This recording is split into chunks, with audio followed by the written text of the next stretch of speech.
Yeah, I said it. This scene in Rakugo makes me break down every time. It's so perfect. The amount of moving parts leading up to the scene just for the sole purpose of having the maximum emotional punch is astounding. The entire episode is squarely focused on making sure this face on Konatsu will be replicated by you. We'll get back to that though. There's a lot going on prior to that which is important. The setup is so genius, it even builds to better enhance the punchline of the Rakugo being performed, enhancing the experience of Jugemu for anime viewers specifically. If you don't know what Jugemu is, I don't blame you as I learned about it from this show. However, Jugemu in particular has a broad influence on Japanese culture. This folktale is one of the most famous in Rakugo, usually a beginner's piece used for training. You can see its impact in things like Super Mario, for instance. The enemy Lakutu's official Japanese name is Jugemu, and their dropping buddies, the Spinies as we know them, are actually called Paipo, which also appears in the Rakugo Jugemu. It weaves it into the narrative without context. It opens with Shin singing the punchline. Yotaro and Konatsu's son has become quite enamored and taken with Rakugo. When he gets out of school, he often stops by the theater his father performs at and gets to watch. It's a magical moment for Shin. Look at how overwhelmed he is by the uproarious applause and cheers filling the room. The screen distorts, his eyes are forced closed and his hair shakes about. We get a point of view shot right after and his vision is even blurry at first. This isn't just a funny show, this is an intense adrenaline rush for the kid. And who better to be on stage than his old man? After the show, Shin is in the green room with his parents performing Jugemu. His dad had just done it on a child's television network, so now it's all the rage in the kindergarten class. The genuine joy in this moment not only gets me closer to my breaking point, but again, is another telling of Jugemu out of context. Shin's enthusiasm for Rakugo is very much like his mother's when she was a child. She would be at the local pubs reciting them, her father instilling the love of Rakugo into her at a young age.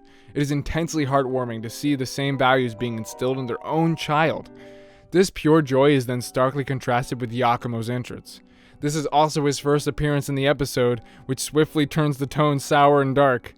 We transition to nighttime, continuing the dark tone, and Isuke is yet again trying to convince Yakumo to embrace the creation of new Rakugo.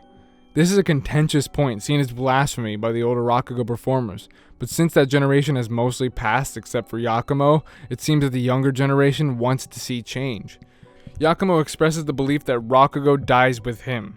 He rips the script, reiterating the sentiment, just let it die with me. We follow Konatsu home, where she sings Shin to sleep with Jugemu, while Yotaro has it stuck in his head when he returns home too, yet again without context. I love how much Shin has become obsessed with this piece.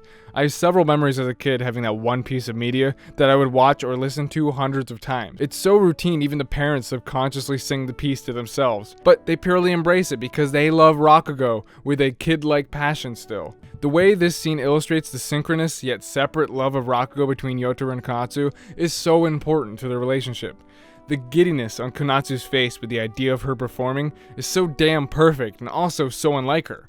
She has had walls up with barricades and barbed wire fence around her, especially with Yotaro, but here we can see their relationship blossoming as she becomes more vulnerable. Seeing Konatsu like this is great payoff to the years of her short temper and distrust of everyone. It's like someone finally is staying true to her. Who better than the man with nothing to hide and no subtlety whatsoever? So we're here, the big scene. Yotaro is ready to go. He gets on stage and hypes up the crowd. All these kids are ready to laugh, a welcoming audience to anything Jugemu. He then decides to let Konatsu perform it instead. He's a good man, and riles them up by having them recite the punchline once again for us. Even though the Rakugo is a man's profession, women not allowed to professionally do it, these kids don't know that. There is no perceived notion of any formality or rules, no staunch politicking or strict agenda, it's just laughter. A perfect setting for Konatsu to give it a whirl without any backlash. We saw her totally infatuated as a child with performing Rakugo, but since her father's death, she never got back on stage. Yakumo's influence plus her pure love for Rakugo shaped her view on it as a man's profession. Created and perfected by men for men, it isn't for women, and just her presence would tarnish the institution. Instead of criticizing Rakugo for being sexist, the show looks at it more analytically. The origins of this policy may have stemmed from a sexist place, but even Konatsu acknowledges the clear divide between men and women in Rakugo. These works are performed better by men because that is the perspective they are written from and for. After generations, the Rakugo have been molded and shaped by men, and Konatsu loves it the way it is. That's why Yotaro has a desire to write new Rakugo for women, so their perspective can be given a place to shine, and so his wife can do what she loves. When she steps on stage, the applause hits her in the same way it hit Shin-chan earlier at the theater.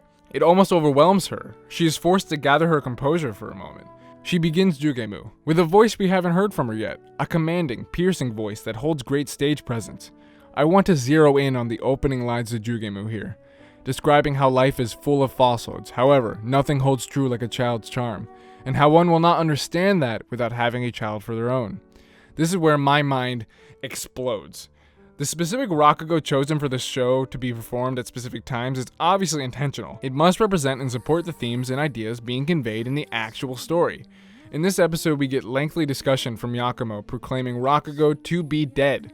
Its value has diminished as people look elsewhere for their entertainment, and all the new generation wants to do is ruin it. Yet, here we see these children fully accept and embrace Rakugo, with their innocent smiles shouting along with Jugemu.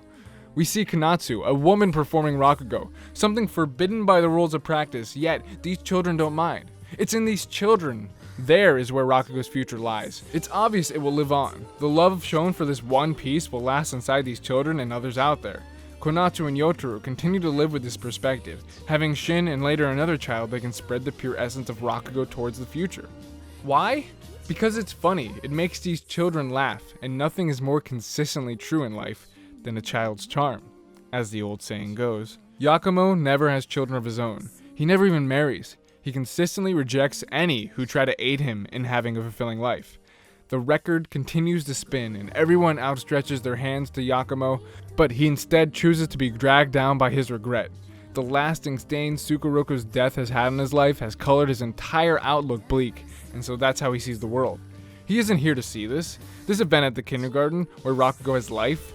Jugemu's joke is pretty simple too. A man has a child, and in Japan, names have meanings that are supposed to grant said child whatever attribute it represents. So the man chooses all of the names because they all represent good things for his son, which would in turn make his name incredibly long, which plays out in several humorous examples that Konatsu performs. That classic jazz and percussion backbone appears, and all these separate threads are weaving together in our minds, all the while Konatsu is pouring her heart out on stage. Everything I've talked about so far converges and hits you all at once the same way it hits Konatsu. She ends her Rakugo with uproarious applause and quickly rushes off stage, overflowing with emotion. They decide to show us this at first with only her feet quickly shuffling off stage, as she's probably hiding her face from the crowd.